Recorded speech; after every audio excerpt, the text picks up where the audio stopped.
Welcome to another episode of Historical Facts, Disturbing or Delightful. Buckle up and get ready to decide for yourself if these facts are disturbing or delightful.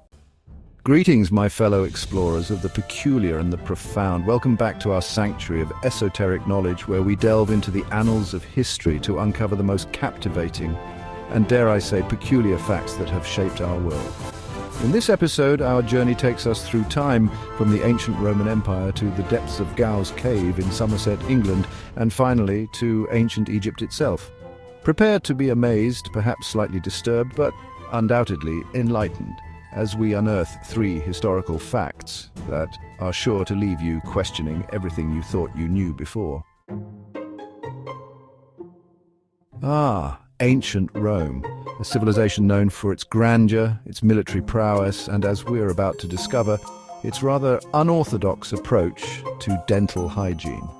The Romans were pioneers in many fields, but their dental practices were truly something else. Now, you might think that toothpaste is a relatively modern invention, but my word, you'd be wrong. The concept of cleaning one's teeth has been around for centuries, and the Romans had their own unique methods. The Romans, those ingenious souls, had their own version, and it was, shall we say, a bit ripe. Their resourcefulness knew no bounds, and they utilized what was readily available to them. You see, in those days, urine was a surprisingly valuable commodity. It wasn't just waste. It was a multi-purpose substance that found its way into various aspects of daily life. It was a readily available source of ammonia, which, believe it or not, has potent cleansing properties. This made it an ideal ingredient for their unconventional toothpaste. So much so that the Romans even had a special tax on urine trading. Yes, they were taxed for collecting and selling urine, a testament to its perceived value. Can you imagine, my friends, urine collectors stationed on street corners, their clay pots brimming with, well, it was a common sight in the bustling streets of ancient Rome, but it didn't stop there. Oh no, the Romans, ever resourceful, decided to harness the power of pee in their quest for pearly whites. They were determined to maintain their dental health, no matter the cost. They would mix this golden liquid with a rather eclectic blend of ingredients, including powdered charcoal, herbs, and, wait for it, crushed mouse skulls. This mixture was believed to have powerful cleaning properties. Yes, you heard that right, crushed mouse skulls. It sounds bizarre to us now, but it was a common practice back then. Now, I've seen some strange things in my time observing the natural world, but even I have to admit this concoction is rather unsettling. The lengths to which they went for dental hygiene are truly remarkable. This peculiar paste was then applied with frayed sticks, or chew sticks as they were known, to scrub away any lingering food particles. These chew sticks were the ancient equivalent of our modern toothbrushes. And for the finishing touch, a refreshing swig of pure, unadulterated urine to rinse it all away. This final step was believed to enhance the cleaning process. I must say, I'm rather grateful for the advent of modern mouthwash, aren't you? The evolution of dental care has certainly come a long way since the days of Roman urine toothpaste. Our next stop takes us to the dimly lit recesses of Gow's Cave in Somerset, England, where a discovery in 2011 sent shivers down the spines of even the most seasoned archaeologists. This cave, steeped in history, holds secrets that challenge our understanding of ancient human behavior. Picture this: 3 human skulls carefully crafted into bowls, their hollowed-out interiors bearing the unmistakable signs of use. These skulls were not just discarded remnants, they were transformed into something functional, yet deeply symbolic. These weren't just any skulls, mind you, they belonged to 2 adults and a child, dating back an astonishing 14,700 years. The age of these artifacts alone is enough to boggle the mind, but their purpose is even more intriguing. The meticulous craftsmanship, the way the skulls were broken and shaped, it all pointed towards a deliberate and purposeful creation. This wasn't a haphazard act, it was a skilled process suggesting a significant cultural or ritualistic importance. But for what purpose, you might ask? Well, the most likely explanation is both fascinating and a tad unsettling. These skull cups might have been used in rituals that are now lost to history, their true meaning obscured by the passage of time. It seems our ancestors may have used these skull cups for ceremonial purposes, perhaps as part of ancient funeral rites. These rituals could have been a way to connect with the deceased, to honor them, or to invoke their presence in some way. Imagine, if you will, a flickering firelight casting eerie shadows on the cave walls as these macabre vessels were passed around, their contents a mystery lost to time. The atmosphere would have been both solemn and haunting, a testament to the complex beliefs of our ancestors. Now, the use of human skulls as drinking vessels might seem utterly alien to us today, but in the grand tapestry of human history, it's not entirely unheard of. Such practices, though rare, have been documented across various cultures and time periods. The Scythians, for instance, those fierce nomadic warriors, were said to drink from the skulls of their slain enemies, a gruesome practice indeed.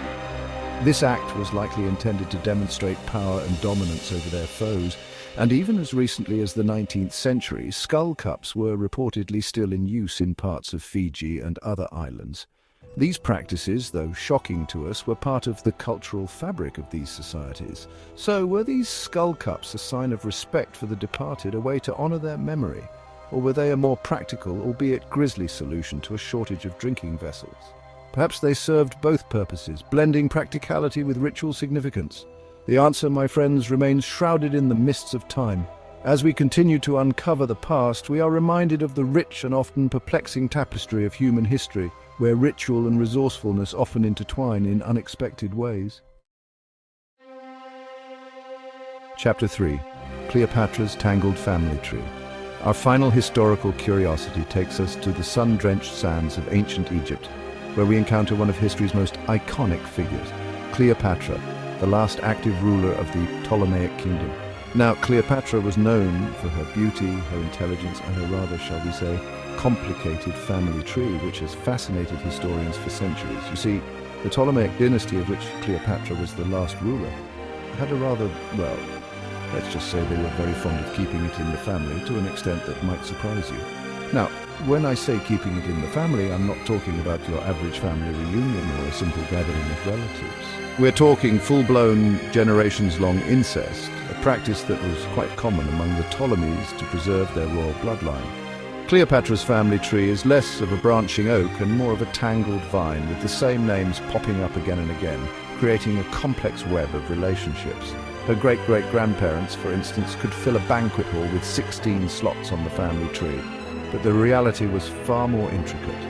In reality, only 6 individuals held all those positions, a testament to the dynasty's unique approach to marriage and family.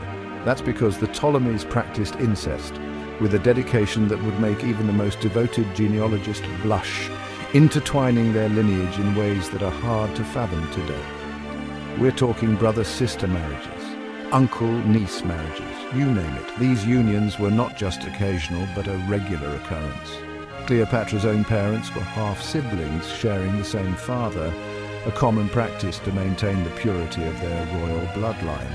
This intricate web of relationships resulted in a family tree that was as tangled as the Nile Delta itself, with branches that looped back on themselves. It's no wonder that Cleopatra, despite her many accomplishments and her legendary status, met a rather tragic end, a fate that seemed almost inevitable. Perhaps it was the weight of her ancestors, or perhaps it was simply the fickle hand of fate that led to her downfall. Whatever the reason, Cleopatra's story serves as a reminder that even the most powerful rulers are not immune to the complexities of family, especially when those families are as, shall we say, closely intertwined as hers. Her legacy continues to intrigue and inspire, a testament to the enduring power of history's most enigmatic figures. Well, my fellow history enthusiasts, there you have it. 3 historical facts, each one more peculiar and thought-provoking than the last. I do hope you've enjoyed this journey into the stranger side of history with us. Now, tell me, which of these historical tidbits did you find most intriguing and surprising? Was it the Romans' rather pungent approach to oral hygiene, the unsettling discovery of skull cups in a British cave, or perhaps the tangled family tree of the last pharaoh of Egypt? Let me know your thoughts in the comments below, and be sure to subscribe for more fascinating forays into the annals of history. Until next time, keep those minds curious and those imaginations wide open. You've been watching Historical Facts, disturbing or delightful?